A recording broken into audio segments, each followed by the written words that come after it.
Hey, and welcome to today's video. Today I will be showing you how to make a very simple SSH configuration on a Cisco switch. This can be applied on a router as well, if needed. This is my environment. I will be testing it from my IT department client to the switch. Now I'll briefly go through the information that I have texted down in my transcript here that I've been putting into the switch configuration to make the SSH work.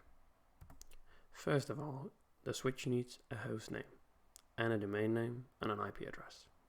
This is optional with the default gateway because it's in different VLANs, so it needs a default gateway for this other VLAN to talk with this VLAN. If they were on the same VLAN, they could talk to each other. Then it needs a crypto key to the switch and a local user, and I have just again put the SSH to the newest version 2. It's a bit more secure and better, as I've read on the internet, but it's optional. Then you will have to configure the virtual teletype ports, and I have just chosen to use them all. And this is the information that you would need to put into that you want to log in with a local user and you want to use SSH transport.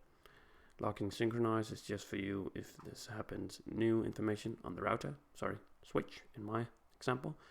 It will not be put in the line that you're actually typing in. So it's a pretty neat command. Now I'll show you how it works on my IT department client with the telnet tab and SSH. So we go into here and do this. Go test, and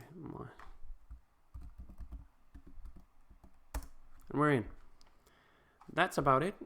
What you need, simple, easy, and I hope this works for you as well. I will be putting the configuration file down in the video again, so you can have a look at it. Hope to see you in the next video as well. Bye.